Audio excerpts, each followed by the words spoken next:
क़द जाअकुम बुरहानुम मिर रब्बिकुम सदक़ल्लाहुल अज़ीम व बल्लग़ना रसूलुहुन नबियुल अमीनुल मतीनुल मुईनुल करीम व नहनु अला ज़ालिका लमिनश शाहिदीन वश्शाकिरीन वज़्ज़ाकिरीन वल्हम्दुलिल्लाहि रब्बिल आलमीन। आइए सबसे पहले हम और आप मिलकर दुनिया के सबसे हसीन गुंबद खज़रा में आराम फरमाने वाले आका हुजूर रहमत आलम नूरे मुजस्सम दाई हलीमा के हलीम उम्मत के गमखार हम गरीबों की गमगुसार नाइबे परवरदिगार हुजूर शहनशाह मदीना सुरूरे क़ल्बो जिगरो सीना फैज़ गंजीना और जिनका खुशबूदार है मुक़द्दस पसीना, ऐसा खुशबूदार मेरे इमाम ने कहा उनकी महक ने दिल के गुंचे खिला दिए हैं, उनकी महक ने दिल के गुंचे खिला दिए हैं, जिस राह चल दिए हैं कूंचे बसा दिए हैं।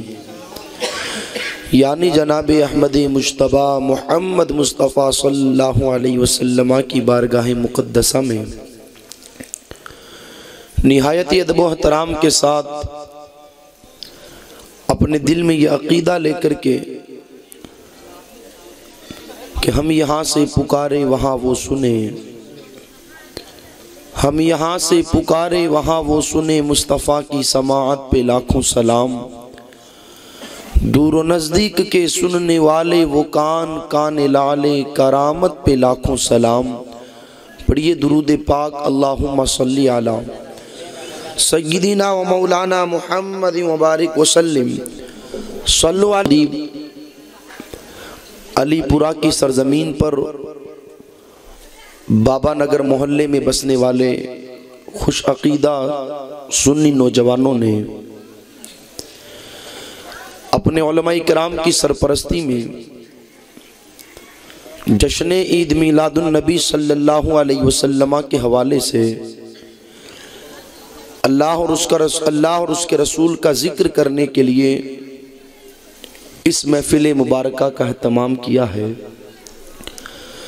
दुआ करते हैं अल्लाह ताला इस महफिल को अपनी बारगाह में कबूल फरमाए। हम सब का यहाँ पर आना बैठना बिठाना सुनना सुनाना करीम सब कुछ अपनी बारगाह में कबूल फरमाए। रबीउन नूर का बाबरकत महीना हमारे दरमियान जलवा फरमा है। सिर्फ अलीपुरा की सरजमीन ही पर नहीं बल्कि पूरी दुनिया के अंदर मेरे आका का मीलाद मनाया जा रहा है। और अगर एक कदम आगे बढ़कर के मैं ये कहूँ तो मेरा कहना बिल्कुल दुरुस्त होगा कि सिर्फ ज़मीन ही पर नहीं आसमानों पर भी मुस्तफ़ा का मीलाद मनाया जा रहा है। और भला हम पैगंबर इस्लाम सल्लल्लाहु अलैहि वसल्लम का मीलाद क्यों ना मनाएं। हमें जो कुछ मिला है मिल रहा है या क़यामत तक मिलेगा, ये सदका है मदीने वाले का। माँ बाप मिले हैं तो नबी के सदक़े में मिले हैं, औलाद मिली है तो नबी के सदक़े में मिली है, नमाज मिली है तो नबी के सदक़े में मिली है, कुरान मिला है तो नबी के सदक़े में मिला है, जिंदगी मिली है तो नबी के सदक़े में मिली है, ज़मीन और आसमान मिले हैं तो नबी के सदक़े में मिले हैं। हाँ, ईमान मिला उनके सदक़े, कुरान मिला उनके सदक़े, रहमान मिला उनके सदक़े। अरे वो क्या है जो हमने पाया नहीं, जिसको जो मिला है मिल रहा है, क़यामत तक मिलेगा। पैगंबर इस्लाम सल्लल्लाहु अलैहि वसल्लम के सदक़े में मिला है और उन्हीं के सदक़े में मिल रहा है और क़यामत तक उन्हीं के सदक़े में मिलेगा। हम उस नबी का मीलाद क्यों ना मनाए कसम खुदा की आप पिछली उम्मतों की जिंदगियां उठा करके पढ़े, अगर उन्होंने रात को चोरी की, सुबह को दरवाजे पर लिख दिया गया कि फला ने चोरी की है, रात को उन्होंने जिना किया, सुबह के दरवाजे पर लिख दिया गया कि फला ने जिना किया है। अगर उन्होंने नाप तोल में कमी की, फौरन कौम पर अजाब आ गया। अगर उन्होंने अल्लाह के हुदूद को पामाल किया, फौरन कौम पर अजाब आ गया। आप तारीख पढ़े कौम आद की, आप तारीख पढ़े कौम समूद की, आप तारीख पढ़े कौम लूत की, आप तारीख पढ़े कौम हूद की। अल्लाह ताला की नाफरमानियां करने की बुनियाद पर कभी पानी का अजाब उन पर आया है, कभी हवा का अजाब उन पर आया है, कभी आग का अजाब उन पर आया है, कभी पत्थरों का अजाब उन पर आया है। अलीपुरा की सरजमीन पर रहने वालों, अपने गरेबान में झांक करके जरा हम थोड़ी देर के लिए सोचे, आखिर उनमें वो कौन सा गुनाह था जो हम में न पाया जाता हो, और हमने ऐसी कौन सी नेकी कर ली जो उन लोगों ने न की हो। फिर भी वजह क्या है? उन्होंने पाप किया तो फौरन कौमों पर अजाब आ गया, उन्होंने गुनाह किए तो कौमों पर अजाब मुसल्लत कर दिया गया। और यहाँ पर हाल ये है, अल्लाहू अकबर, लोग जिंदगी के 40 साल पूरे कर चुके हैं, जिंदगी के 50 साल पूरे कर चुके हैं, दिन होता है तो इस हाल में होता है। कौम मुस्लिम का जवान हो चाहे बूढ़ा, अपनी जिंदगी गुनाहों में काटे। कौम मुस्लिम की औरत हो चाहे जवान बच्ची, अपनी जिंदगी गुनाहों में काटे। लेकिन फिर भी क्या वजह है? कल तक लोग पिछली उम्मतों के रहने वाले पाप करते थे तो चेहरों को बदल दिया जाता था, कभी बंदर बना दिए जाते थे, अल्लाहू अकबर, चेहरे उनके मस्क कर दिए जाते थे। हमने पापों पर पाप किए, लेकिन अब भी हमारे चेहरे सलामत है। हमने गुनाह पर गुनाह किए, लेकिन फिर भी हम पर अजाब नहीं आया। तो रब का कुरान कहता है, लियुअज़्ज़िबहुम व अंत फ़ीहिम, महबूब, हमने तुम्हारे गुलामों से अजाब को दूर कर दिया इसलिए कि तू इनके अंदर रहता है। पता क्या चला? आज पाप करने के बाद भी चेहरे जो सलामत है, इसमें कमाल हमारा नहीं, कमाल आमीना के लाल का है।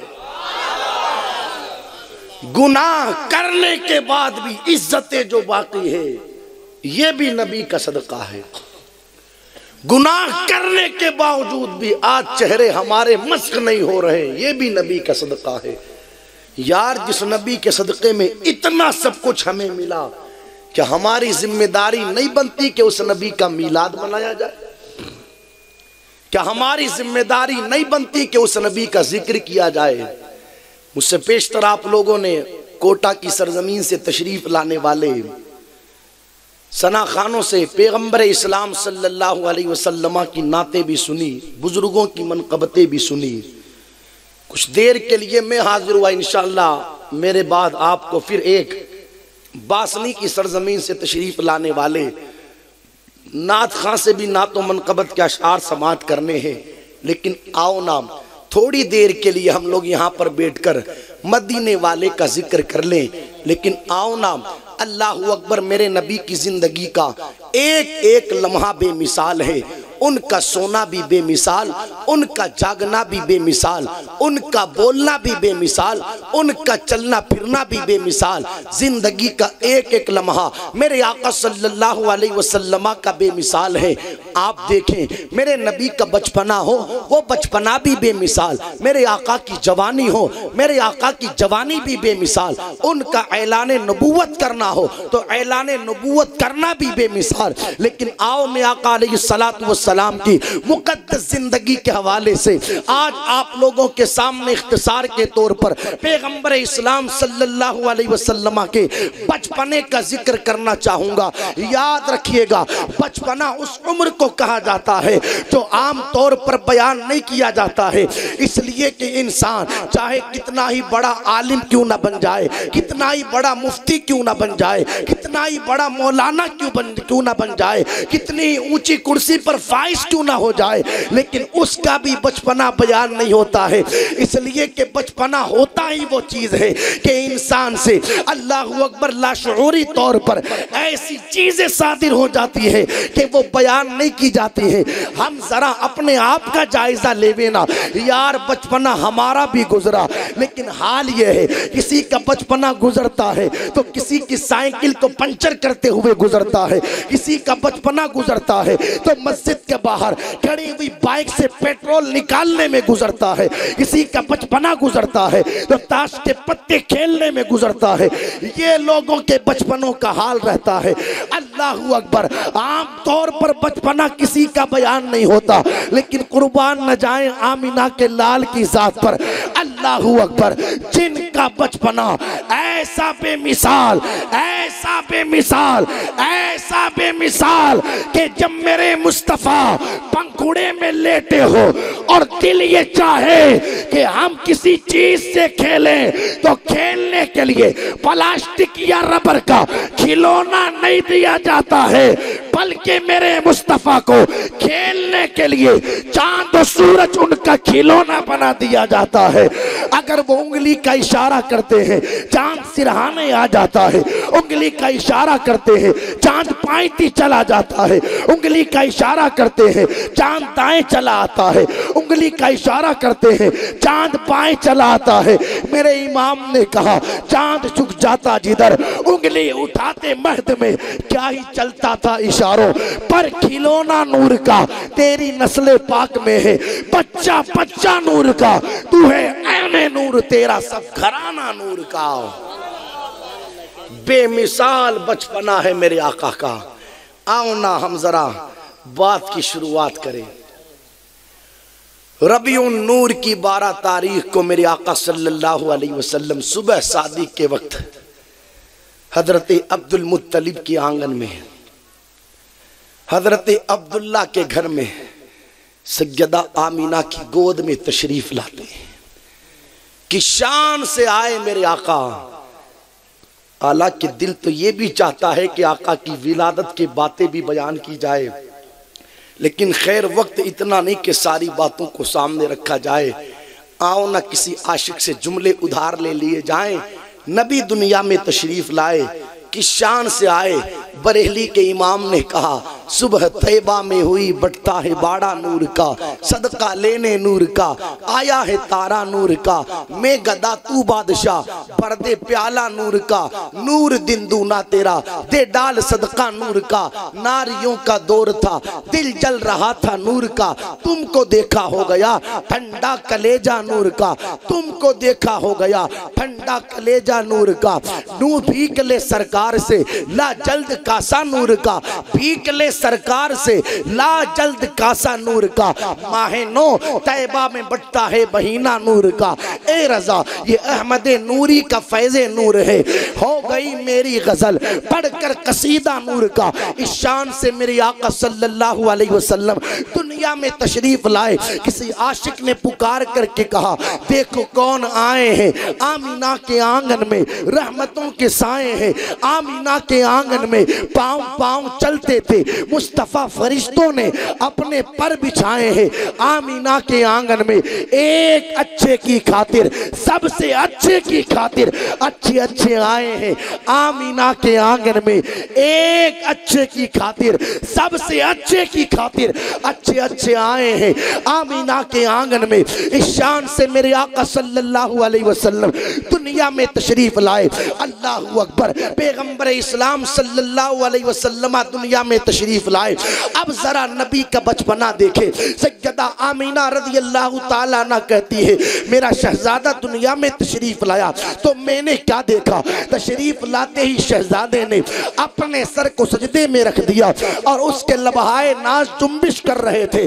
जब मैंने कान को करीब किया तो आवाज आ रही थी। मेरा शहजादा सबसे पहले अल्लाह की तौहीद बयान करता है और उसके बाद खुदा की बारगाह में दुआ करता है अल्लाहुम्मा रब्बी हबली उम्मती, अल्लाहुम्मा रब्बी हबली उम्मती, अल्लाहुम्मा रब्बी हबली उम्मती। मौला मेरी उम्मत की बख्शिश फरमा दे, मौला मेरी उम्मत को मेरे हवाले कर दे। अलीपुरा वालों यहाँ पर रुक करके एक नुक्ता अर्ज करना चाहूंगा। आज लोग कहते हैं नबी को नबूवत 40 साल के बाद मिली माज़अल्लाह, वो भूल जाते हैं मुस्तफ़ा ने 40 साल के बाद ऐलाने नबूवत किया, नबूवत मिली नहीं। अल्लाह ताला ने तो नबूवत देकर के अपने महबूब को पैदा फरमाया है। और इसकी वाज़ेह दलील ये है, सैयदा आमीना ने कहा, शहजादे ने जमीन पर तशरीफ लाते ही अल्लाहुम्मा रब्बी हबली उम्मती कह करके अल्लाह की बारगाह में दुआ की। यार उम्मत उसकी होती है जो नबी हुआ करता है। तो पता क्या चला, 40 साल के बाद नबूवत नहीं मिली, 40 साल के बाद तो ऐलाने नबूवत किया जाता है। अल्लाह ने अपने हबीब को इब्तिदा ही से नबूवत अता फरमा करके भेजा। सुभान अल्लाह। नारे तकबीर, नारे रिसालत, जश्न ईद मिलादुन नबी, उलमा अहले सुन्नत। सुभान अल्लाह। भाई मेरी बात समझ में आ रही है ना आप लोगों के? लगता है ज्यादा सुन लिया आप लोगों ने मेरे आने से पहले, ऐसा महसूस हो रहा है। कोई चीज ज्यादा हो जाती है वो भी नुकसान दे देती है। हाँ, चाहे अच्छी कितनी ही क्यों ना हो। समझ में आ रही है मेरी बात? तो कहीं ऐसा तो नहीं, हर चीज ज्यादा हो जाए तो नुकसान देती है, सिवाय इश्क़ रसूल के, सिवाय जिक्र रसूल के। ये ऐसी चीज है, ऐसी चीज है, आशिक तो तमन्ना करते हैं काश महशर में जब उनकी आमद हो और भेजे सब उनकी शौकत पे लाखों सलाम। मुझसे खिदमत के कुदसी कहें हाँ रजा, मुस्तफ़ा जाने रहमत पे लाखों सलाम। जिक्र रसूल और इश्क़ रसूल तो अल्लाहु अकबर वो सरमाया है। आशिक तमन्ना करते हैं कब्र में सरकार आए तो मैं कदमों में गिरूं, गर फरिश्ते भी उठाएं तो मैं उनसे यूं कहूं, अब तो पाए नाज से मैं ए फरिश्तों क्यों उठूं, मर के पहुंचा हूं यहाँ इस दिल रुबा के वास्ते। इश्क़ रसूल जिक्र रसूल तो वो सरमाया है। आशिकों के दिल की कैफियत ये रहती है, ए शहनशाह मदीना अस्सलातु वस्सलाम, ज़ीनते अर्शे मुअल्ला अस्सलातु वस्सलाम। मोमिनो पढ़ते रहो तुम अपने आका पर दुरूद, हे फरिश्तों का वजीफा अस्सलातु वस्सलाम। और मैं वो सुन्नी हूँ जमीले, कादरी मरने के बाद मेरा लाशा भी कहेगा अस्सलातु वस्सलाम, मेरा लाशा भी कहेगा अस्सलातु वस्सलाम।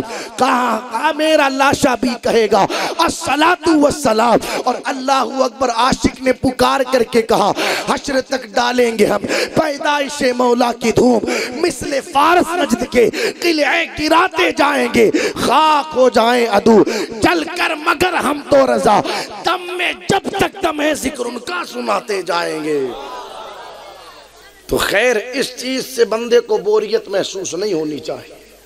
हाँ, इसके सीने में धड़कता हुआ दिल है वो तो इस चीज से अल्लाहु अकबर अगर हासिल करेगा तो लज्जत ही हासिल करेगा। तो अर्ज ये कर रहा था, सैयदा आमीना कहती है मेरा शहजादा आया, आते ही सर को सजदे में रखा, अल्लाहुम्मा रब्बी हबली उम्मती कह करके दुआएं करने लगा। मक्के का ये दस्तूर था कि लोग अपने बच्चों को परवरिश के लिए आसपास के गांव में भेज दिया करते थे, इसलिए कि गांव की आबो हवा शहर के मुकाबले में ठीक ठाक होती है। हम खुद देखें शहरों में जाकर के किस तरह आवाजें और किस तरह प्रदूषण फैल रहा है, और गांव में कितना सुकून रहता है। हवा भी साफ मिलती है, खाना पीना भी अच्छा मिला करता है। तो ये मक्के वालों का दस्तूर था कि वो अपने बच्चों को अच्छी परवरिश के लिए, अच्छी सेहत के लिए आस-पास के गांव भेज दिया करते थे। जिस साल पैगंबर इस्लाम सल्लल्लाहु अलैहि वसल्लम दुनिया में तशरीफ लाए, अल्लाहु अकबर, उसी साल मक्का मुकर्रमा के कुछ दूर पर एक कबीला रहता था, जिस कबीले का नाम कबीले साद हुआ करता था। उस कबीले से कुछ औरतों ने कहा चलो इस बार मक्के में हाँ कई लड़के पैदा हुए हैं, कई लड़के पैदा हुए हैं, चलते हैं, चल कर के उन बच्चों को हम परवरिश के लिए लेकर के आ जाते हैं। मालदार बाप अपने बच्चों की परवरिश करने पर हमें हाँ अच्छी उजरत देंगे, अच्छा पैसा देंगे। सारी औरतें अल्लाहू अकबर मक्का मुकर्रमा की सरजमीन पर अपनी सवारियों पर सवार होकर के आई और सब ने आकर के बच्चों को ले लिया। लेकिन उन आने वालों के अंदर अल्लाहू अकबर किस्मत का सितारा जिसका उरूज के ऊपर था, उन आने वालों के अंदर, उन आने वालियों के अंदर हजरत हलीमा सादिया रज़ी अल्लाह ताला अन्हा भी थी। वो भी सवारी पर सवार होकर के आई, लेकिन सवारी के कमजोर होने की बुनियाद पर, सवारी के लागर होने की बुनियाद पर, सवारी के ताकतवर न होने की बुनियाद पर सबकी आखिर में हलीमा पहुंची। सारी औरतों ने दौलतमंदों के बच्चे ले लिए, हलीमा को कोई बच्चा ना मिला। अब जनाबे अब्दुल मुत्तलिब रज़ी अल्लाह ताला अन्हु से हलीमा की मुलाकात हुई और हलीमा ने कहा, अब्दुल मुत्तलिब मैंने सुना है तुम्हारे घर पर भी एक शहजादा पैदा हुआ है, मैं ये चाहती हूँ कि उस शहजादे की परवरिश करूँ, मैं ये चाहती हूँ कि उस शहजादे को दूध पिलाऊं। जनाबे अब्दुल मुत्तलिब कहते हैं बताओ ना तुम्हारा नाम क्या है। हजरत हलीमा ने कहा कि मेरा नाम हलीमा है। जनाबे अब्दुल मुत्तलिब ने जब ये नाम सुना हलीमा को लेकर के अपने घर गए। अल्लाहू अकबर। हजरत हलीमा रज़ी अल्लाह ताला अन्हा सैयदा आमीना के पास पहुंची और पहुंच करके कहने लगी, आमीना खातून मैंने सुना है तुम्हारे यहाँ शहजादा पैदा हुआ है, मैं उस शहजादे को दूध पिलाना चाहती हूँ, उस शहजादे की परवरिश करना चाहती हूँ, उस शहजादे की खिदमत करना चाहती हूँ। अल्लाहू अकबर। हलीमा ने कहा, आमीना बता तो सही तेरा लाल है कहाँ, तेरा शहजादा है कहाँ। हजरत आमीना रज़ी अल्लाह ताला अन्हा हलीमा को लेकर के वहां पहुंची जहां पर मेरे नबी सल्लल्लाहु अलैहि वसल्लम आराम कर रहे थे। हलीमा का खुद का बयान है कि जिस वक्त में आमीना के साथ पैगंबर इस्लाम सल्लल्लाहु अलैहि वसल्लम के पास पहुंची उस वक्त नबी आराम कर रहे थे और एक सफेद चादर मेरे आका सल्लल्लाहु अलैहि वसल्लम के वजूद पर डाली हुई थी। हजरत हलीमा कहती है मैंने क्या देखा, ऐसा नूर था उनके चेहरे में कि उस सफेद कपड़े से छन छन करके नूर की किरणें बाहर आ रही थी। मेरे दिल ने कहा आमीना की इजाजत के बगैर ही जल्दी से कपड़ा हटा करके हाँ इस चेहरे का, इस नूरानी चेहरे वाले का चेहरा तो देख लिया जाए। हजरत हलीमा ने कहा मैंने कपड़ा हटाया, जैसे ही पहली नजर मेरी उनके चेहरे पर पड़ी ऐसा महसूस होता था कि उन्होंने अल्लाहू अकबर मेरे दिल को खींच लिया है, अपनी तरफ माइल कर लिया है। मैंने फौरन दौड़ करके उनको अपनी गोद में उठाया, अपने सीने से लगाया, गोया कि हजरत हलीमा ने नबी को गोद में लेकर के बज़बाने हाल यूं कहा होगा, या साहिबे जमाल तुझे देखने के बाद, या साहिबे कमाल तुझे देखने के बाद। बोली हलीमा कौन जचेगा नजर में अब, ए आमीना के लाल तुझे देखने के बाद। हजरत हलीमा ने नबी को गोद में लिया, रात भर वही कयाम रहा। सैयदा आमीना ने मेरे आका के हवाले से कई सारी बातें हजरत हलीमा को बताई। जब सुबह हुई, रुखसती का टाइम आया, हलीमा लेकर के जाने लगी ना मेरे नबी को, तो सैयदा आमीना ने कहा हलीमा ख्याल रखना मेरे शहजादे का, मेरा शहजादा शान वाला है, ख्याल रखना हलीमा मेरे शहजादे का, मेरा शहजादा मर्तबे वाला है। हलीमा ने कहा आमीना फिक्र ना कर, अपनी जान की परवाह नहीं की जाएगी, परवाह तेरे शहजादे की जाएगी। हजरत हलीमा कहती है गुर्बत का हाल ये था, मेरे घर का गुर्बत का हाल। मेरा एक बच्चा था नाम जिसका अब्दुल्ला, वो भी मेरी गोद में था, लेकिन कैफियत ये थी इतना दूध भी मेरे सीने में नहीं था कि जिस दूध को मैं अपने बेटे अब्दुल्ला को पिला करके उसकी भूख मिटा सकूं। भूख की वजह से वो रात रात भर रोया करता था। लेकिन हलीमा सादिया कहती है जब मैंने आमिना के लाल को लिया ना अपनी गोद में और लेकर के अपने सीने से लगाया ना, तो ऐसा महसूस होने लगा कि मेरे सीने में दूध की नहरें जारी हो गई हो। मैंने आमिना के लाल को दाहिनी जानिब से दूध पिलाया और जब दूसरी जानिब से दूध पिलाना चाहा तो उन्होंने अपने चेहरे को फेर लिया, अपने चेहरे को फेर लिया और अपनी उंगली से मेरे बेटे अब्दुल्ला की तरफ इशारा किया, गोया कि मेरे आका सल्लल्लाहु अलैहि वसल्लम बचपन के ज़माने में अपनी रज़ाई माँ हलीमा से कहना चाहते हो, अम्मी जान सिर्फ मैं अकेला ही नहीं हूँ दूध पीने वाला, मेरा रज़ाई भाई अब्दुल्ला बिन हारिस भी है। मैं भाइयों के हुकूक दबाने के लिए नहीं आया, अरे जिनके हुकूक दबाए जा रहे हैं मैं हक वालों को हक दिलवाने के लिए आया हूँ। आज की साइंस कहती है औरत के सीने में दाएं तरफ दूध कम रहता है और बाईं तरफ ज्यादा रहता है। देखो मेरे आका की मुबारक सीरत, मेरे आका की मुबारक जिंदगी और मेरे आका का मुबारक बचपना। जिधर दूध कम रहता है उधर से मेरे आका ने पीना पसंद किया और जिधर दूध ज्यादा रहता है वो साइड मेरे आका ने अपने रज़ाई भाई के लिए छोड़ दी। इसलिए तो आला हजरत कहते हैं भाइयों के लिए तर्क पिस्ता करे, दूध पीतों की निस्बत पे लाखों सलाम। अल्लाहु अकबर। ये मेरे आका सल्लल्लाहु अलैहि वसल्लम का बचपना है।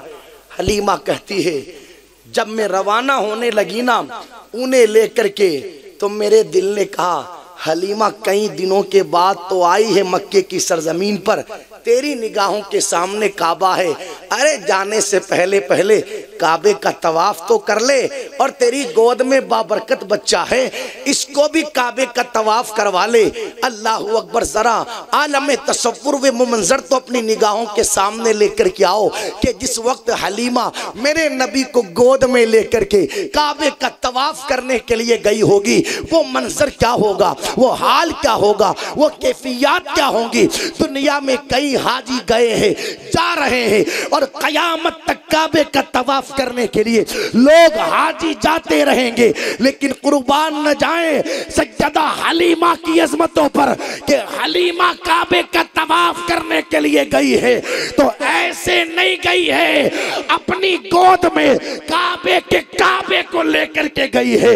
हजरत हलीमा सादिया रज़ी अल्लाह ताला अन्हा अपनी गोद में मेरे आका को लेकर के गई, काबे मुकद्दसा के 7 चक्कर पूरे किए और 7 चक्कर पूरे करने के बाद हलीमा ने सोचा हजरे अस्वद का बोसा तो ले लूं और इस शहजादे को भी जरा बोसा दिलवा दूं। हजरत हलीमा कहती है जब लेकर के गई ना हजरे अस्वद के करीब, हजरे अस्वद के करीब, तो मेरी निगाहों ने ये मंजर देखा कि मैंने शहजादे को गोद में इस तरह लिया, उनके सर के नीचे अपना हाथ लगाया ताकि बोसा दिलवाऊं, लेकिन नजर क्या आया कि खुद खाने काबा से हजरे अस्वद बाहर निकला और उसने मुस्तफा प्यारे के लबों का बोसा ले लिया है, मेरे आका के मुबारक लबों को चूम लिया है। आप देखो ना ये हजरे अस्वद भी कोई मामूली पत्थर नहीं, आज हजरे अस्वद को जो अजमतें मिली हैं ये भी मेरे नबी के सदक़े में मिली है। खुद सैयदना फारूक आजम ने हजरे अस्वद को मुखातब करके कहा, ए हजरे अस्वद, अरे तू भी एक पत्थर है, तू भी एक पत्थर है, मैं तुझे कभी न चूमता अगर मेरे मुस्तफ़ा ने तुझे न चूमा होता, मैं तुझे कभी न चूमता अगर मेरे मुस्तफ़ा ने तुझे न चूमा होता। अल्लाहू अकबर। तो अर्ज ये कर रहा था ये हजरे अस्वद भी मेरे मुस्तफ़ा मुस्तफ़ा का मीलाद मनाने वाला पत्थर है।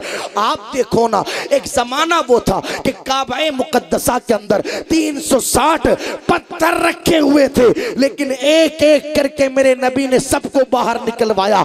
हजरत अली के हाथों से बाहर निकलवाया, सारे पत्थरों को निकलवा दिया गया।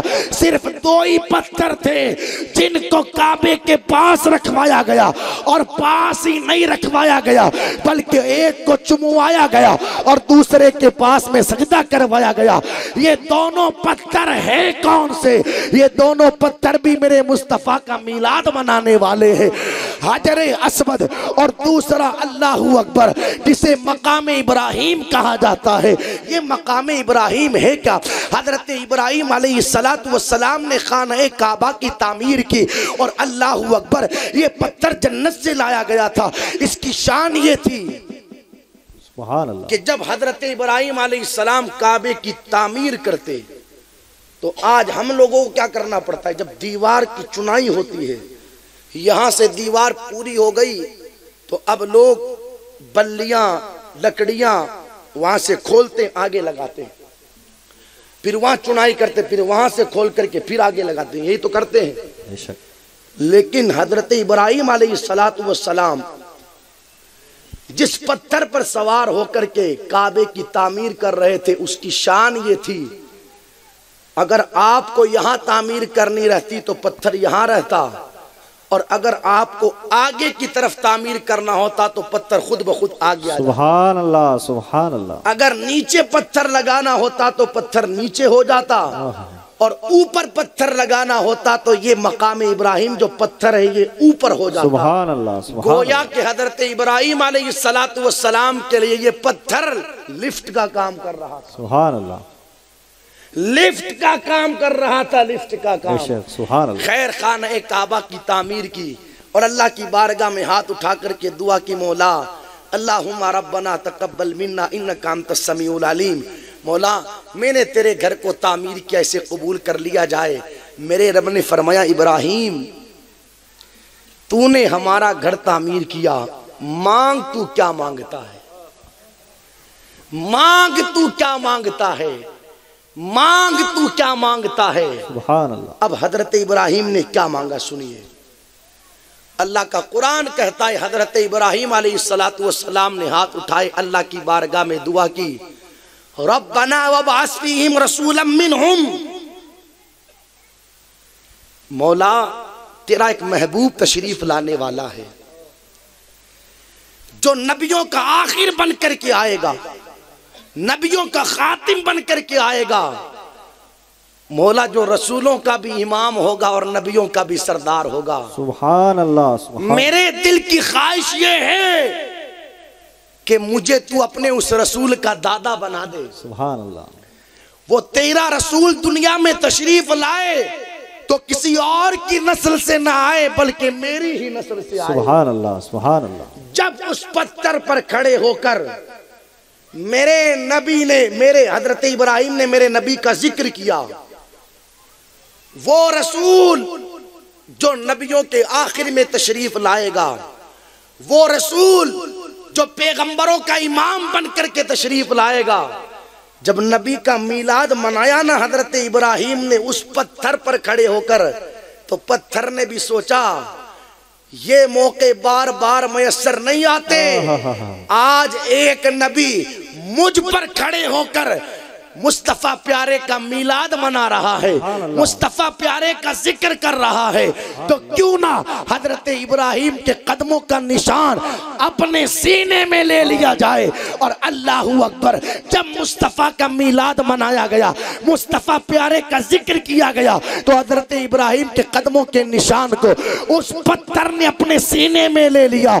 सारे पत्थरों को काबे से निकलवा दिया गया, लेकिन जो पत्थर मीलाद वाला था वो कल भी काबे के पास नजर आता था और आज भी काबे के पास नजर आता है और कयामत तक काबे के पास नजर आएगा। और अल्लाह के कुरान ने कह दिया, जो मीलाद मनाता है उसे निकलवाया नहीं जाता। वत्तखिज़ू मिन मकाम इब्राहीम मुसल्ला, अरे उसे तो हाजियों का मुसल्ला बना दिया। नारे तकबीर, नारे रिसालत, नारे रिसालत, जश्न ईद मिलादुन नबी, सरकार की आमद, सरदार की आमद, मक्के की आमद, मदनी की आमद, सरवर की आमद, मुनीर की आमद, जश्न ईद मिलादुन नबी, नारे तकबीर, नारे रिसालत। हजरत हलीमा कहती है, मैंने चाहा कि हजर अस्वद का बोसा दिलवाया जाए, लेकिन हजर अस्वद खुद अपनी जगह से निकल करके उनके लबों का बोसा लेने लगा। कुदरत ने फरमा दिया, हजर अस्वद तूने एक बार हमारे महबूब के लबों का बोसा लिया है ना, हम किसी का एहसान महबूब पर नहीं रहने देते। जा, तूने एक बार महबूब के लबों को चूमा, कयामत तक तुझे चूमा जाता है। सुभान अल्लाह, सुभान अल्लाह। अल मुख्तसर, हजरत हलीमा ने मेरे आका को गोद में लिया, अब रवाना हुई अपने घर की तरफ, अपने इलाके की तरफ। हजरत हलीमा मेरे आका सल्लल्लाहु अलैहि वसल्लम को गोद में लेकर के पीछे बैठी सवारी पर, और उनके शोहर आगे बैठे, लेकिन सवारी चलती नहीं, सवारी चलती नहीं। हजरत अब्दुल मुत्तलिब रज़ी अल्लाह ताला अन्हु तशरीफ लाए, कहा हारिस क्या हुआ? का सवारी चलती नहीं। हजरत अब्दुल मुत्तलिब ने कहा हारिस नीचे उतरो, मैं बताता हूं कि सवारी कैसे चलेगी। हारिस कहने लगे, हलीमा सादिया के शोहर, अब्दुल मुत्तलिब सवारी तुम्हारी है या मेरी? तुम कह रहे हो मैं बताऊं सवारी कैसे चलेगी, सवारी मेरी है या तुम्हारी? अब्दुल मुत्तलिब ने कहा सवारी तो तुम्हारी है, अरे पोता मेरा है या तुम्हारा? नहीं समझ रहे वालीपुरा वालों, नहीं समझ रहे शायद तुम मेरी बातों को। जिस कौम को गाने सुनने में मजा आता हो, रंडियों के मुजरे देखने में मजा आता हो, फिर उस कौम से क्या उम्मीद की जाए कि मदीने वाले के जिक्र में उसे मजा आएगा। हाँ, ये वो जिक्र है जो लोगों की तकदीरें बना देता है, ये वो जिक्र है जो लोगों की परेशानियां दूर कर देता है। अरे ये वो जिक्र है, ये वो जिक्र है जो लोगों की बिगड़ी तकदीरों को बना दिया करता है, ये वो जिक्र है जो लोगों की किस्मतों को संवार दिया करता है। यही वो जिक्र है जिस जिक्र के सदक़े में आदम को सफ़ीउल्लाह बनाया गया, जिस जिक्र के सदक़े में मूसा को कलीमुल्लाह बनाया गया, जिस जिक्र के सदक़े में इब्राहिम को खुल्लत मिली, जिस जिक्र के सदक़े में मूसा को जलाल मिला, जिस जिक्र के सदक़े में हाँ यूसुफ को जमाल मिला, जिस जिक्र के सदक़े में ईसा को रूहुल्लाह बनाया गया। मुझे कहने दिया जाए यही वो जिक्र है जिस जिक्र के सदक़े में अबू बकर सदाकत के ताजदार बने, जिस जिक्र के सदक़े में उमर अदालत के ताजदार बने, जिस जिक्र के सदक़े में उस्मान सखावत के अलमबरदार बने, जिस जिक्र के सदक़े में अली को शेर खुदा बनाया गया, जिस जिक्र के सदक़े में हुसैन सैयदुश्शुहदा बने, जिस जिक्र के सदक़े में गौस को गौसियत मिली, जिस जिक्र के सदक़े में ख्वाजा को ख्वाजगियत मिली, अरे जिस जिक्र के सदक़े में अहमद रजा आला हजरत बने, पूरी जिंदगी जिक्र करते रहे, इसलिए कि उन्हें पता है जिसको जो मिला है मिल रहा है, कयामत तक मिलेगा, इसी जिक्र के सदक़े में मिलेगा। तभी तो मेरे इमाम ने कहा करूं मद है अहले दुवल रजा, पड़े इस बला में मेरी बला, अरे मैं गदा हूं अपने करीम का, मेरा दीन पार है। सुभान अल्लाह। नारे तकबीर, नारे रिसालत, जश्न ईद मिलादुन नबी, सरकार की आमद, सरदार की आमद, मक्के की आमद, मदनी की आमद, जश्न ईद मिलादुन नबी, उलमा अहले सुन्नत, नारे तकबीर, नारे रिसालत।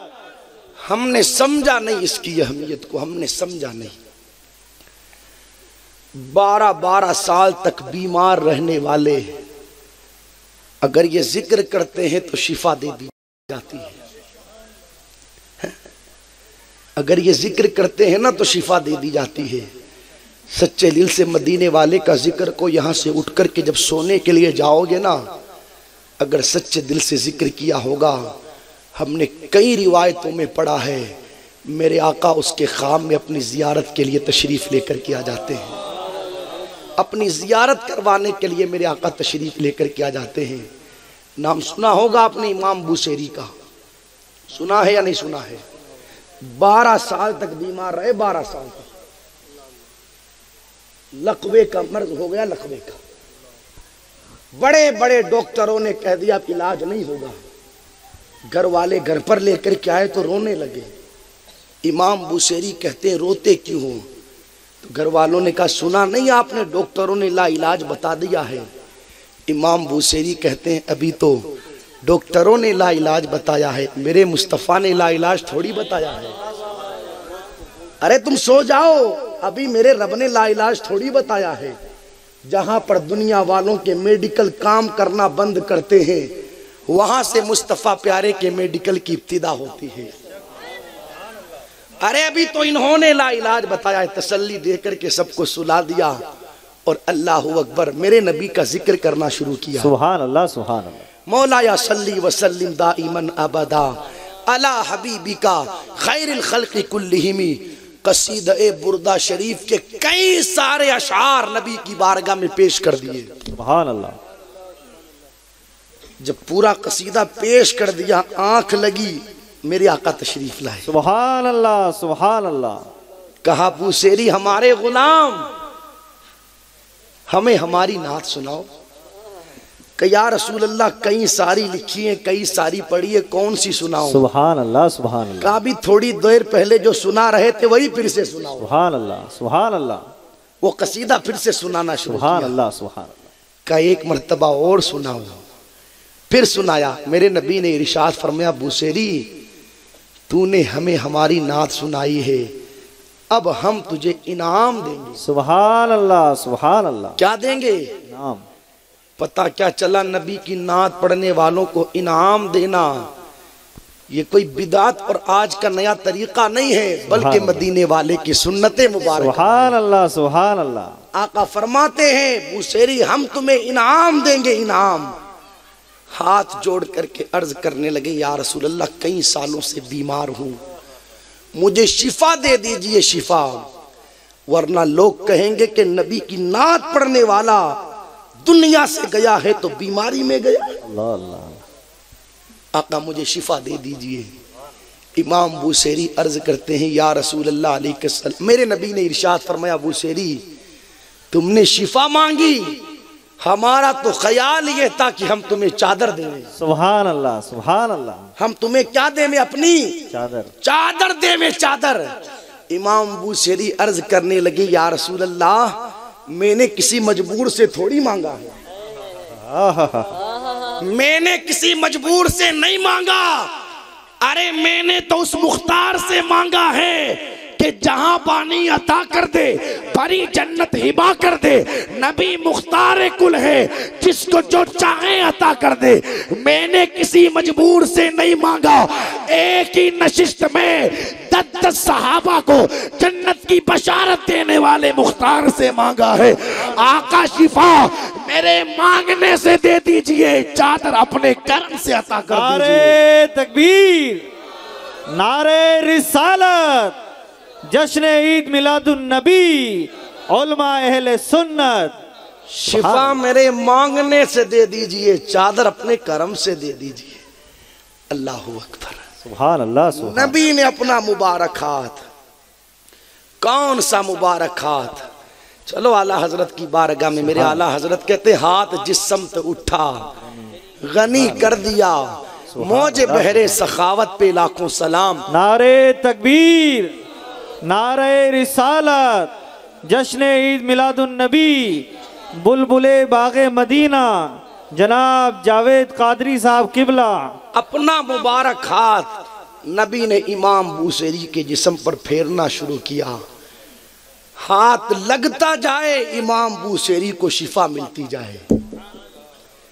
शिफा मिल गई और अल्लाह अकबर, नबी ने अपनी चादर भी अता कर दी। इसी बुनियाद पर इस कसीदे को कसीदा बुर्दा शरीफ कहा जाता है। तो अर्ज ये कर रहा था, नबी के जिक्र के सदक़े में लोगों को क्या नहीं मिलता है। अरे सब कुछ मिलता है, लेकिन हो तो कोई दिल से नबी का जिक्र करने वाला। तो खैर अर्ज ये कर रहा था, हजरत हलीमा जब लेकर के सवार हुए ना ऊँटनी पर मेरे आका को, तो जनाब अब्दुल मुत्तलिब कहते हैं ऊँटनी चलती नहीं। हारिस नीचे उतरो, मैं बताता हूं कि ऊँटनी कैसे चलेगी। हारिस ने कहा अब्दुल मुत्तलिब सवारी मेरी है या तुम्हारी? अब्दुल मुत्तलिब कहते हैं सवारी तो तुम्हारी है, पोता तुम्हारा है या मेरा? मैं बताता हूं कि सवारी कैसे चलेगी। इन्हें लेकर के पीछे ना बैठा जाए, अरे इन्हें लेकर के आगे बैठा जाए, फिर देखो सवारी कैसे चलती है। सुभान अल्लाह, सुभान अल्लाह। अरे कमोबेश 1,24,000 अंबिया कराम मस्जिद अक्सा में जिनसे आगे ना बढ़े, तुम उनके आगे किसी और को बिठाते हो और फिर तमन्ना ये करते हो कि सवारी चले। सवारी ऐसे नहीं चलेगी, मेरे शहजादे को आगे बिठाओ, फिर देखो सवारी कैसे चले। सुभान अल्लाह, सुभान अल्लाह। नारे तकबीर, नारे रिसालत, उलमा अहले सुन्नत, जश्न ईद मिलादुन नबी। मेरे नबी को आगे बिठाया गया। अल्लाहु अकबर।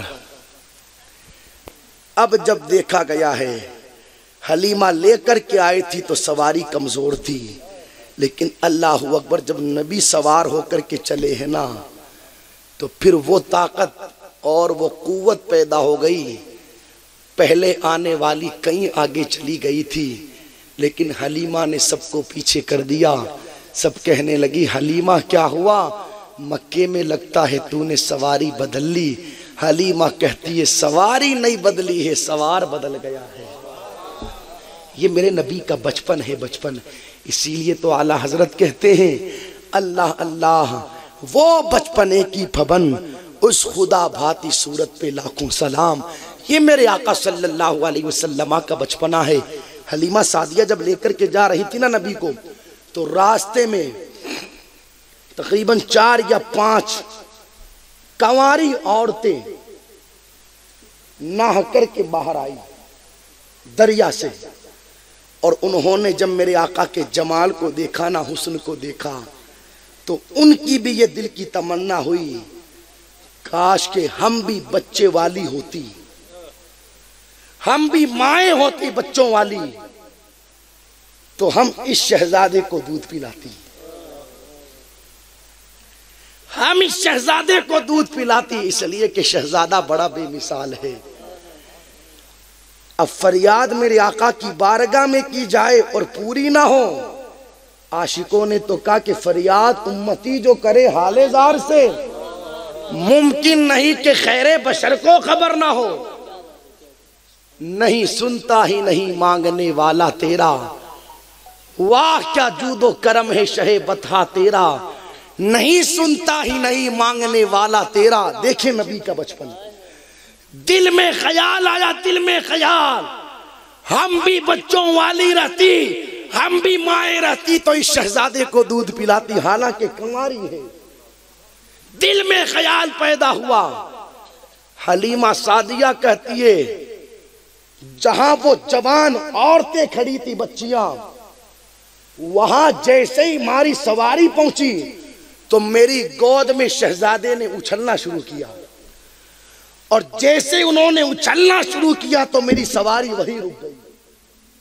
गोया के सवारी भी चल रही थी, तो हारिस और हलीमा के चलाने पर नहीं, मुस्तफा के इशारा करने पर चल रही थी। सवारी भी चल रही थी तो यही सोच करके चल रही थी, जहां इनका हुक्म होना है चलना है, जहां इनको इशारा कर देना है रुक जाना है। अल्लाहू अकबर। सवारी रुकी, वो औरतें करीब आई ना जब मेरे आका की, वो बच्चियां कंवारी हैं, कंवारी, लेकिन दिल में ख्वाहिश पैदा हुई। गोया के नबी ने आलम तसव्वुर में कहा हो, अर्जी हमारी बारगाह में लगाई जाए फिर उसे पूरा ना किया जाए, ऐसा हो ही नहीं सकता। दिल में ख्याल पैदा हुआ था। अल्लाह ताला ने अपनी कुदरत से उन कंवारी औरतों के सीनों में दूध को पैदा फरमा दिया और नबी ने उनका दूध नोश फरमाया। रिवायतों में आता है उन सारी 4 या 5 वो खातूनें थी, उनका नाम आतिका था, सबका नाम आतिका था। गोया के कुदरत ने बता दिया, हलीमा ये मत समझना आमीना के लाल को मैंने पाला है या मैं पालने के लिए ले जा रही हूँ। हलीमा तू आमीना के लाल को पालने के लिए नहीं ले जा रही है, बल्कि आमीना का लाल तेरे पूरे घर को पालने के लिए जा रहा है, तेरे पूरे घर को नवाजने के लिए जा रहा है। अल मुख्तसर पैगंबर इस्लाम सल्लल्लाहु अलैहि वसल्लम को लेकर हजरत हलीमा अपने घर पहुंची। पहुंचने के बाद कहती है पूछो मत क्या हुआ और क्या नहीं हुआ, जो बाग सूख गए थे हरे हो गए, जिन जानवरों के जिस्मों पर सिर्फ हड्डियां रह गई थी, गोश्त खत्म हो चुका था, आमीना के लाल की आमद की बरकत से वो मोटे ताजे हो गए। और मेरे आका सल्लल्लाहु अलैहि वसल्लम अपने रजाई भाई और अपनी रजाई बहन हजरत अब्दुल्ला बिन हारिस और हजरत शीमा के साथ बकरियां चराने के लिए जंगल में जाते।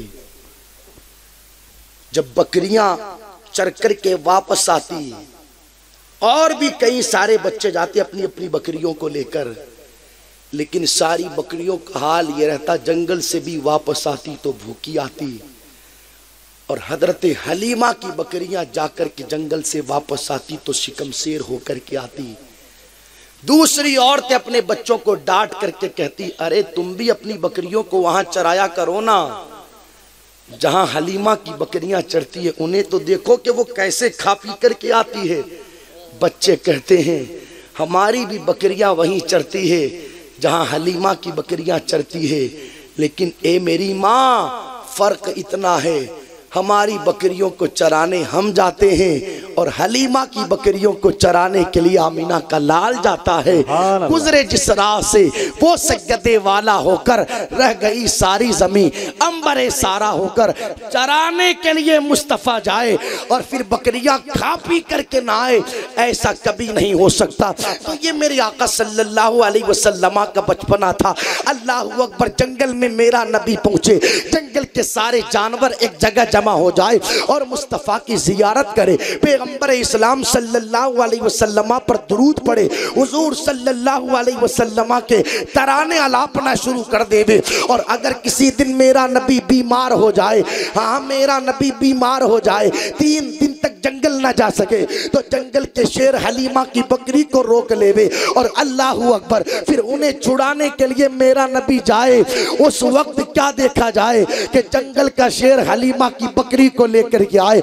नबी पूछे आखिर वजह क्या है, तुम हलीमा की बकरी को क्यों लेकर के चले गए थे? तो शेर पर ज़बाने हाल अर्ज करे या रसूल अल्लाह अलैहि सलाम, 3 दिन हो गए आपका जलवे ज़ेबा हमने नहीं देखा, सोचा हलीमा की बकरी को कैद कर लो, आका छुड़ाने के लिए आएंगे, इसी बहाने से उनकी जियारत कर ली जाएगी, इसी बहाने से उनका दीदार कर लिया जाएगा।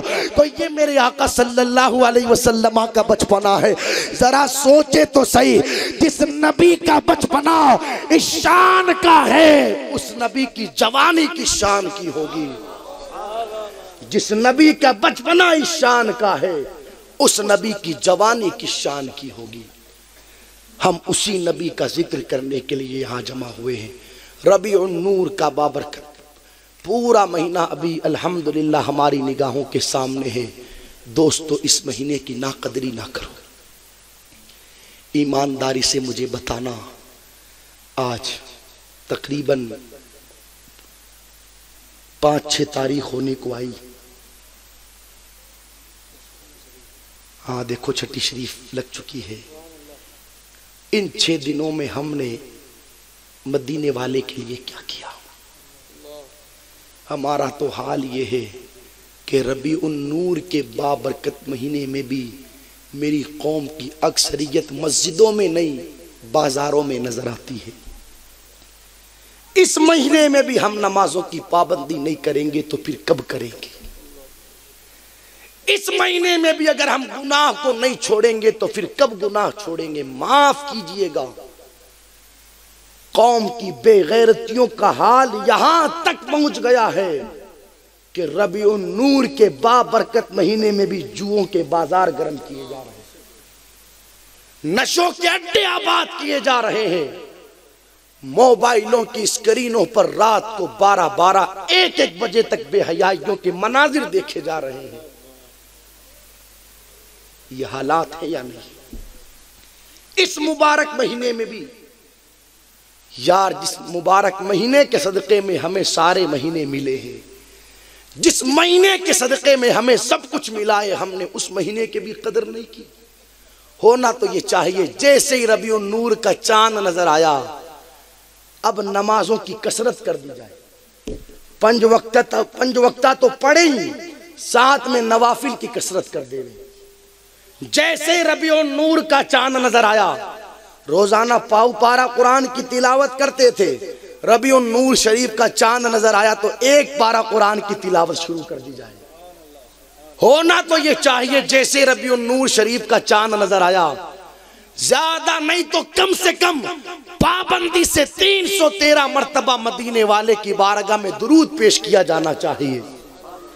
जैसे ही रबीउन नूर का चांद नजर आया, ज्यादा नहीं तो कम से कम मदीने वाले की बारगाह में तोहफा पेश करने के लिए पाबंदी से 500 मर्तबा कलिमा तय्यबा का विर्द किया जाना चाहिए। लेकिन इन चीजों से मेरी कौम को कोई मतलब नहीं। अब भी हालात ये है मेरी कौम के, इतने लोग यहां पर बैठे, माफ कीजिएगा, हम यहां पर नबी का जिक्र सुनने के लिए आए हैं, आका के मिलाद का जश्न मनाने के लिए आए हैं या नहीं आए हैं?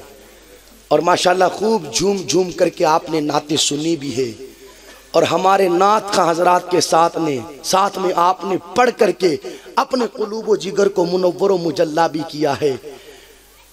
ये भी कह रहे थे, या रसूल अल्लाह, यकीनन आप हर आशिक के घर तशरीफ लाते हैं, मेरे घर में भी हो जाए चरागा या रसूल अल्लाह।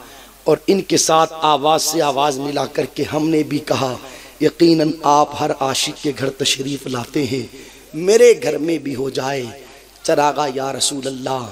हाँ, नबी की बारगाह में अर्जी तो लगा दी, लेकिन मुझे बताओ कि हमने वो काम किए कि जिन कामों की बुनियाद पर मेरे आका तशरीफ लेकर के आते हैं, जिन कामों की बुनियाद पर आमीना का लाल घरों में, कब्र में, दिलों में रोशनियां पैदा करता है, हमारी तो कैफियत यह है, नबी के मिलाद की महफिल में भी आए हैं, अक्सरियत ऐसी है जो इशा पढ़ करके नहीं आई,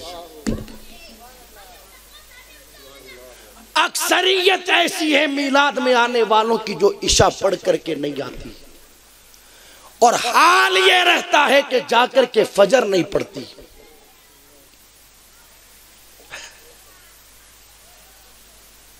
जो मकसद मेरा नबी लेकर के आया, हमने उस मकसद को भुला दिया।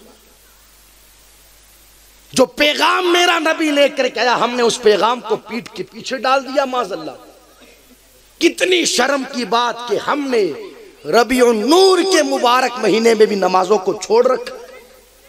और जैसा कि लोगों ने हमसे बताया, अलीपुरा की सरजमीन का हाल यह है कि कौमे मुस्लिम की अक्सरियत आज अगर अपनी जिंदगी काट रही है तो मस्जिद में मुसल्लों पर नहीं, बल्कि बाजारों में ताश के पत्तों में काट रही है, शराब के अड्डों पर बैठ करके नशा करने में काट रही है। ये हालात लोगों की।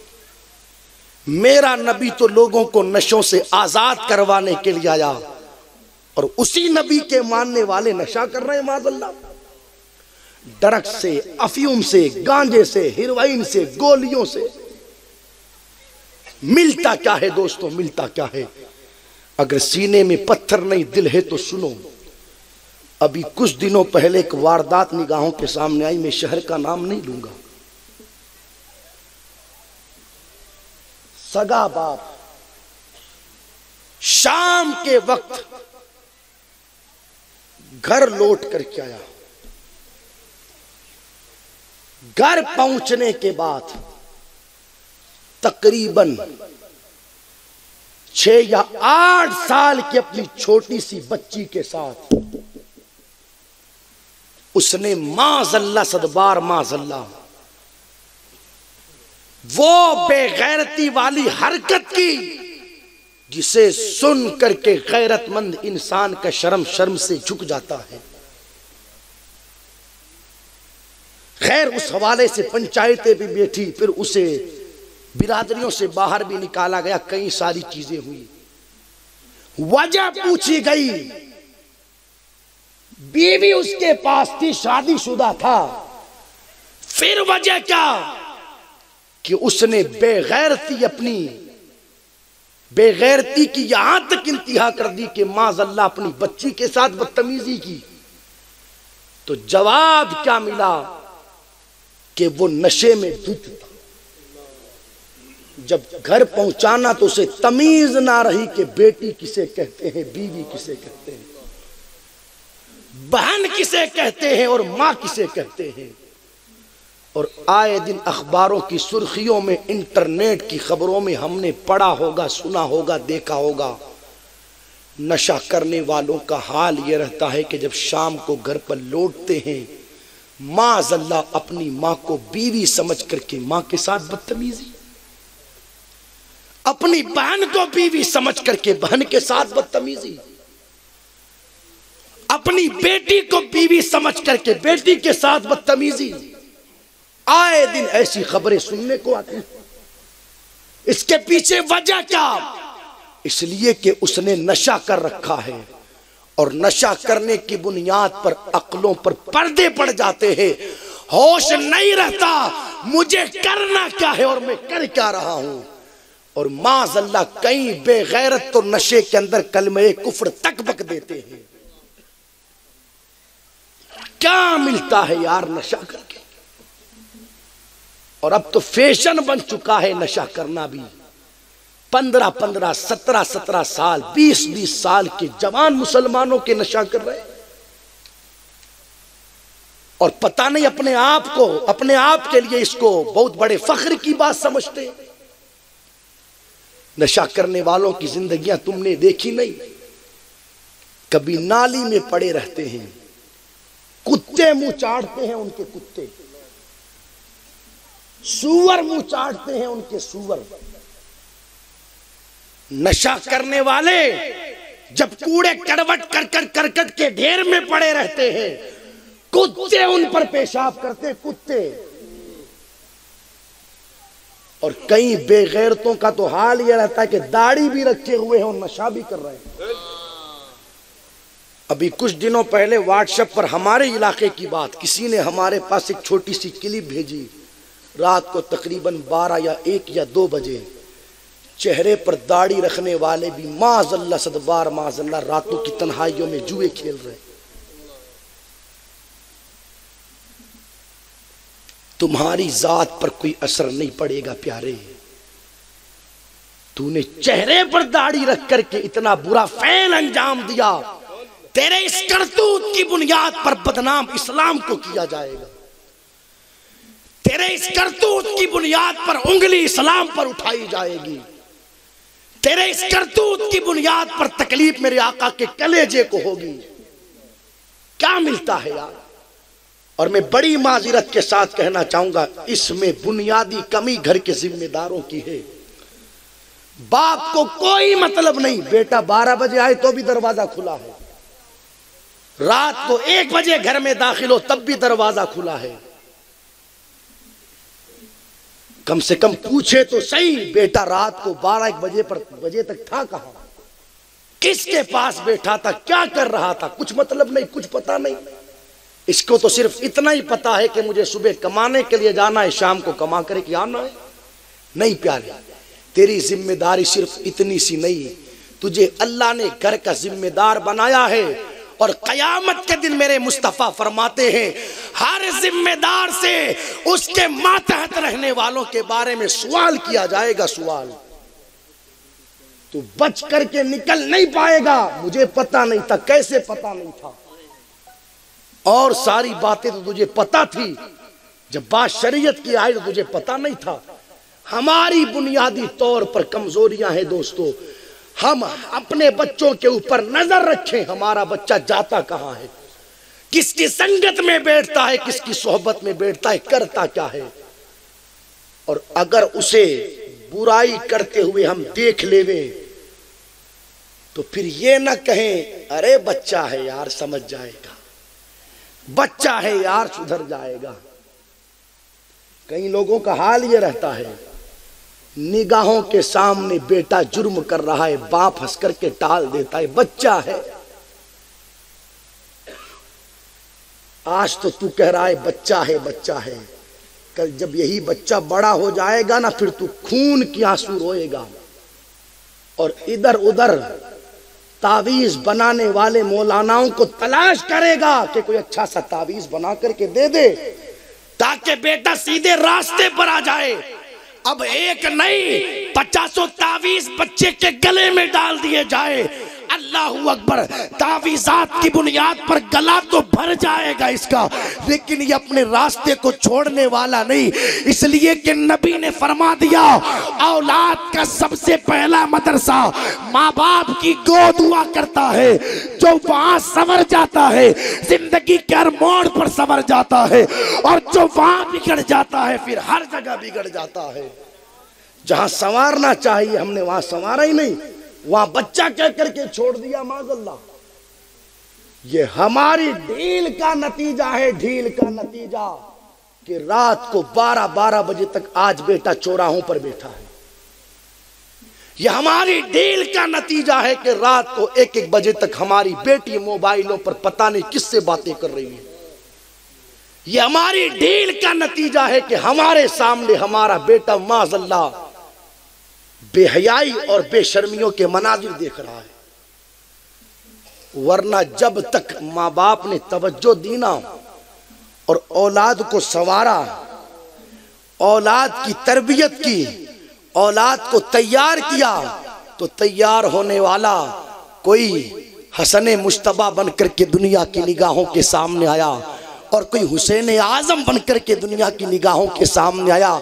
जब माँ बाप ने तरबियत की तो कोई बगदाद का अब्दुल कादिर जीलानी बना और कोई अजमेर मुअल्ला का गरीब नवाज बना। जब माओ ने तरबियत की तो अल्लाहू अकबर कोई बाबा फरीद बना और कोई सूफी हमीदुद्दीन नागौरी बना। जरूरत इस बात की है हम औलाद पर ध्यान देवे, हम औलाद पर ध्यान देवे, और हम उसे अगर किसी जुर्म में देख लेवे, जुर्म करते हुए उसे निकाले वहां से। जो सूरत बनती हो वो सूरत इख्तियार की जाए, वरना आज की दी हुई ढील अल्लाह हिफाजत फरमाए। मुझे यहाँ के हालात पता नहीं, मैं अपने इलाके की बात करता हूँ। मेरे इलाके के रहने वाले रहते मकराने में है, जुए जयपुर जाके खेलते हैं। ये हालात है। आज अगर हमने लगाम खींच ली, कस ली, तो मामलात बन जाएंगे, संवर जाएंगे। और अगर आज ढील दी ना, हमने लगाम नहीं खींची, तो माफ कीजिएगा, शायद आपने भी अखबारों में देखा होगा, हमने भी देखा है, आपने भी सुना होगा, हमने भी सुना है। लत लग जाती है ना नशे की और जुए की, अल्लाह हिफाजत फरमाए। लोग अपने इस नशे को पूरा करने के लिए और अल्लाहू अकबर अपने दिल को सुकून पहुंचाने के लिए, अपनी ख्वाहिश को पूरा करने के लिए अपने घर की औरतों तक को दांव पर लगा देते हैं। अल्लाह ना करे, सदबार अल्लाह ना करे वो दिन हमारी निगाहों के सामने कभी ना आए। लेकिन जब मामलात बिगड़ जाते हैं ना प्यारों, तो फिर ऐसे हालात पैदा हो जाते हैं। इसलिए मैं गुजारिश करना चाहूंगा, मेरे नबी ने तो लोगों को शराब से ऐसा पाक किया, ऐसा पाक किया, जो लोग पुरानी शराबों के ऊपर फख्र करते थे। यार कुरान में आयत क्या नाजिल हुई कि शराब को हराम करार दे दिया गया है। तारीख बताती है मक्के की सरजमीन पर ऐसे शराब बह रही थी जैसे बारिश के मौसम में बारिश का पानी बहा करता है। ऐसे लोगों के दिलों में शराब से नफरत पैदा हुई। आज उसी नबी के मानने वाले शराब पी रहे माज़अल्लाह, उसी नबी के मानने वाले हराम कामों के अंदर अपनी जिंदगी गुजार रहे। एक आखिरी बात और सुन ले, मोबाइलों में ऐसे गेम चले हैं इसका भी मुझे हुक्म दिया गया है कि जिन गेमों के चक्करों में मेरी कौम भूल गई कि मुझे कुछ और भी करना है, छोड़े इन मोबाइलों को, छोड़े दोस्तों, छोड़े। कुछ नहीं रखा इनमें, कुछ नहीं रखा। 5-5 घंटे, 7-7 घंटे, 6-6 घंटे मोबाइलों पर। एक बार जेब से निकलता है ना, एक बार 15-20 मिनट से पहले जेब के अंदर जाता नहीं है। कभी व्हाट्सएप चेक करे तो कभी फेसबुक चेक करे तो कभी क्या चेक करे, कभी क्या चेक करे। अल्लाह बेहतर जाने क्या क्या चेक करे। ये एक मर्तबा का है। सुबह से शाम तक कितनी मर्तबा निकालते हैं लोग, और हर मर्तबा 10 या 15 मिनट। ये तो दिन भर का हाल। अब रात को जब जनाब सोने के लिए बिस्तर पर जाएंगे तब अलग से टाइम दिया जाएगा। 11 बजे लेटे हैं, हाथ में मोबाइल लिया, 11 बजे लेटे हैं। अल्लाह बेहतर जाने क्या करते हैं। जब मोबाइल रखने का टाइम आया ना तो घड़ी पर नजर गई तो क्या देखा, 3 बज गए, 2 बज गए। और कई बार तो घड़ी पर नजर नहीं जाती, मस्जिद में अजाने फजर बुलंद होती है और वो आवाज कान में आकर के टकराती है। तब कहते हैं सर पकड़ करके, यार 12 बजे हाथ में लिया था, फजर की अजान हो गई, इतना वक्त मैंने दे दिया। अब मोबाइल को साइड में रख करके जनाब आंखें बंद करके सो जाते। जब बेगैरत को सोना था तब तो मोबाइल पर बदतमीजियां कर रहा था, और जब सोकर के नमाज के लिए जागने का वक्त आया तब सो रहे हैं। कई बार हमारे पास भी जलसों जाते हैं ना घरों की तरफ, 2 बजे हजरत अस्सलाम वालेकुम। मैं ये नहीं कहता कि सलाम ना किया जाए, 2-2 बजे तक कर क्या रहे हो प्यारों मोबाइलों पर। 2 बजे 3 बजे। अल्लाह ने रात सोने के लिए बनाई है। बैठे हैं गली के नुक्कड़ों पर, चौराहों पर, बीवियां बेचारी घरों में इंतजार कर रही है। अब वो पूरे दिन की थकी हारी 11 बजे तक इंतजार कर ले, 11:30 12 तक इंतजार कर ले, उसे भी तो नींद आनी है, सो गई वो। अब ये जनाब 12 बजे, 12:30, 1 बजे घर में दाखिल हुए, मोबाइल चलाकर दोस्तों के पास बैठकर, तब तक वो सो चुकी। ये भी जनाब जाकर के सो गए। अब उसे घर के काम के लिए सुबह जल्दी उठना, उसने उठ करके घर का काम काज करना शुरू कर दिया। ये जनाब उठे 8-9 बजे, 10 बजे, फिर वही हाथ में रोटियों का टिफिन लिया और काम के लिए निकल गए। निकाह करके बीवी को हम घर पर लाए, हम वक्त नहीं देंगे तो कौन देगा। हम बीवी बच्चों के पास नहीं बैठेंगे तो कौन बैठेगा। उनके भी सीनों में धड़कता हुआ दिल है, उन्हें भी अपने शौहरों से बात करने की तलब रहती है, उन्हें भी अपने शौहरों के पास वक्त गुजारने की तलब रहती है। और शौहरों का हाल यह कि 12-12, 1-1 बजे तक घरों में जा रहे हैं। अब मुझे बताओ ना, जब शौहरों के पास उन्हें मोहब्बतें नहीं मिलेगी तो फिर क्या दूसरे रास्ते इख्तियार नहीं किए जाएंगे तो क्या किए जाएंगे। इसलिए खुदा अपने हालात पर रहम खाओ, छोड़ो इस मोबाइल को, छोड़ो। 5-5 घंटे, 7-7 घंटे इस मशीनरी को दिए जा रहे हैं। मैं ये नहीं कहता कि मोबाइल गलत चीज है, चीज गलत नहीं होती, इस्तेमाल करने वाले गलत होते हैं। मुझे बताओ, चाकू है, चाकू गलत है या सही? अगर उससे सब्जी काटी जाए तो सही, और किसी की गर्दन काटी जाए तो गलत। तो चीज गलत नहीं होती, इस्तेमाल करने वाले गलत होते हैं। इसका मकसद तो यह था कि लोग इसे फायदों के कामों में इस्तेमाल करें। जो काम घंटों में होता था, इंटरनेट के जरिए, मोबाइलों के जरिए मिनटों में हो जाता है।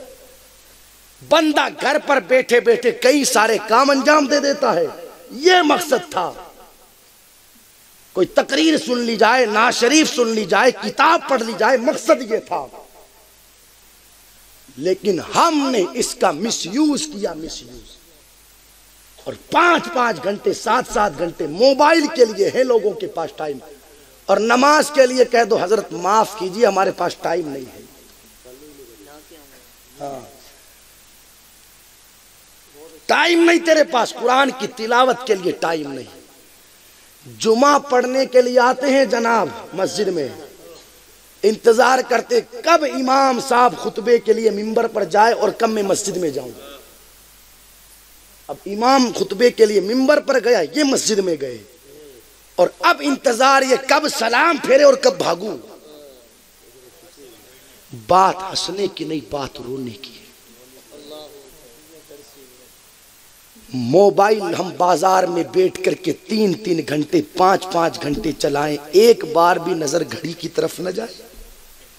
और मस्जिद में 10 मिनट बैठे हैं, अल्लाह अकबर, और दिल ये कहता है कब इमाम सलाम फेरे कब भागूं। अब नबी की हदीस सुनो, मेरे नबी ने इरशाद फरमाया, मोमिन को मस्जिद में सुकून ऐसे मिलता है जैसे मछली को पानी में मिला करता है। गिरेबानों में झांक करके देखें, हमें सुकून मस्जिदों में मिल रहा है या बाजारों में मिल रहा है। कहीं हमारा ईमान खतरे में तो नहीं है। इन मोबाइलों को हमने टाइम दिया, क्या मोबाइल कब्र में काम आएगा? पुलसिरात पर, मीज़ान अमल पर, हश्र के मैदान में जो कहीं काम ना आए। इतना दिल लगाया, इतना दिल लगाया, जनाब बाइक से गिर गए, ये फिक्र नहीं कि हाथ टूटा या पांव टूटा या सर फूटा, सबसे पहले ये पूछते अरे मेरा मोबाइल किधर गया। अचानक नींद खुल गई, अरे मोबाइल किधर चला गया। देखो दिल कैसा लगाया।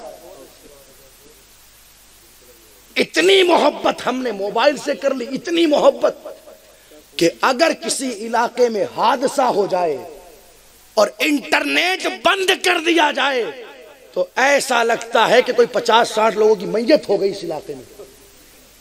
है? हजरत क्या बताएं, इंटरनेट बंद तो इंटरनेट बंद हुआ है, कोई खाना पानी थोड़ी बंद हो गया। इसके बगैर हम जी नहीं सकते, इसके बगैर हम रह नहीं सकते। अगर पैक खत्म हो जाए नेट का, उधार लेकर के नेट का रिचार्ज करवाते हैं लोग पैसा। इतना हमने दिल लगाया, इससे इतना दिल लगाया यारो। और इसे न हमारा कब्र में साथ देना है, न पुलसिरात पर साथ देना है, न मीज़ान अमल पर। काश के इतना दिल आमीना के लाल से लगाया होता, और काश के अपने सीने में इतनी मोहब्बतें मुस्तफ़ा प्यारे की बसाई होती ना। अल्लाहू अकबर। जो न भूला हम गरीबों को रज़ा, याद उसकी अपनी आदत कीजिए। काश के इतना दिल मुस्तफ़ा प्यारे से लगाया होता। आका फरमाते उम्मती परेशान ना हो, कब्र में सब तुझे छोड़ करके आ जाएंगे, कोई तेरा साथ देवे या ना देवे, आमीना का लाल तेरा साथ देगा। कयामत के दिन जब तेरा बाप तुझसे भाग रहा होगा, तेरी माँ तुझसे भाग रही होगी, तेरा भाई तुझसे भाग रहा होगा, नफ्सी नफ्सी का आलम होगा, सारे नबी इज़हबू इला गैरी कह देंगे। उस वक्त फिक्र ना करना, नबी की बारगाह में चला आना। तेरा नबी पुलसिरात पर भी तेरी मदद फरमाएगा, तेरा नबी मीज़ान अमल पर भी तेरे काम आएगा। और हश्र की धूप में जब तुझे प्यास लग जाए तो परेशान न होना, तेरे नबी के पास आ जाना। अरे तेरा नबी तुझे जामे कौसर से खूब जाम भर भर के पिलाता हुआ नजर आएगा। काश के हमने अपना दिल इस मोबाइल से लगाने के बजाय मुस्तफा प्यारे से लगाया होता तो आज हालात ये न रहते, हमें पुकारने की जरूरत महसूस न होती, इस काबिल अपने आप को बना लिया होता। जब परेशान होते मदीने से मुस्तफा नजरे करम डालते, सारी परेशानियां दूर हो जाती। नारे तकबीर, नारे रिसालत, जश्न ईद मिलादुन नबी। इसलिए खुदा की कसम बंद करो इन सारी चीजों को। इस महफिल से ये इरादा करके उठो, आज के बाद टाइम मोबाइल को नहीं देंगे, वक्त रहेगा तो नबी पर दुरूद पढ़ेंगे। आदत बना लो, अपनी आदत बना लो, ज्यादा नहीं तो कम से कम 313 मर्तबा मैं पाबंदी से दुरूद पढ़ूंगा। इसलिए कि मेरे नबी की हदीस है, लोगों क़यामत के दिन जो तुम में कसरत से मुझ पर दुरूद पढ़ने वाला होगा वो मेरे सबसे ज्यादा करीब होगा, वो मेरे सबसे ज्यादा करीब होगा। ये हदीस अगरचे मुख्तसर सी है, बिस्तरों पर लेटे लेटे सोचना मुख्तसर से जुमलों में मेरे आका ने कितनी बड़ी बात कह दी है। कयामत के दिन कसरत से दुरूद पढ़ने वाला मेरे सबसे ज्यादा करीब होगा। कयामत के दिन, कयामत के दिन किसे कहते? कयामत का दिन सोचना बिस्तरों पर जाकर। कयामत के दिन कसरत से दुरूद पढ़ने वाला आका फरमाते हैं मेरे सबसे ज्यादा करीब होगा। अब कसरत से दुरूद पढ़ना किसे कहते हैं? उलमा फरमाते हैं जो बंदा पाबंदी के साथ 313 मर्तबा दुरूद पढ़ता है उसे कसरत से दुरूद पढ़ने वालों में शामिल कर लिया जाता है। ईमानदारी से बताना अलीपुरा वालों, 313 मर्तबा दुरूद पढ़ने में टाइम कितना लगता है? 5 घंटे? 10? अरे बोलो ना यार, तबीयत खराब है क्या आप लोगों की? मुश्किल से 20-25 मिनट। अगर कोई लंबा दुरूद भी पढ़े 15-20 मिनट, मुश्किल से आधा घंटा मान लो यार। यार जो नबी हमारे लिए हर वक्त फिक्र करता रहा, अल्लाह क्या जहन्नम अब भी न सर्द होगा? रो रो के मुस्तफ़ा ने दरिया बहा दिए। जिन्होंने हमारे लिए रो रो करके दरिया बहाए, आज 313 मर्तबा भी हम उनकी बारगाह में दुरूद नहीं पढ़ सकते। कैसे उम्मती हैं हम? मेरी माँ बहनें भी यहाँ पर बैठी है, मैं इनसे भी गुजारिश करूंगा, बंद करो सीरियल देखना, बंद करो फिल्में देखना, बंद करो इधर उधर की बातें करना, बंद करो किसी की बहन बेटी की बातें उछालना, बंद करो गीबतें करना, बंद करो चुगलियां करना। टाइम मिले नबी की बारगाह में दुरूद पढ़ा करो। हमने तारीख में पढ़ा है सुलेमान बिन जजूली के जमाने में 6-7 साल की बच्ची कसरत से दुरूद पढ़ने वाली हो, अपने थूक को कुएं में डाल देती है तो कुएं का पानी बाहर आ जाता है। यार जब एक दुरूद का विर्द शुरू कर दे तो थूक की बरकत से कुएं का पानी बाहर आ जाए, तो जो खातून पाबंदी से 313 मर्तबा अपने लिए दुरूद का विर्द लाजिम कर लेगी, अल्लाह उसे कितने मर्तबे अता फरमाएगा। सुभान अल्लाह, नारे तकबीर। अपनी आदत बना ले, कोई और काम होए या ना होए हम दुरूद पाबंदी से पढ़ेंगे। कहो इंशाअल्लाह, और जोर से बोलो इंशाअल्लाह। तो ये पैगाम हमें यहाँ से लेकर के जाना है, और जितना पढ़ा जाए। उठे सुबह रबीउन नूर की 12 तारीख को, और सुबह उठ कर के मदीना शरीफ की जानिब अपना रुख करे और अर्ज करे या रसूल अल्लाह, कहाँ ये गंदी ज़बान और कहाँ आपकी मुक़द्दस शान। 1000 बार बशोयम दहन ज़ मुश्को गुलाब, हुनूज नामे तू गुफ्तन कमाले बेअदबीस्त।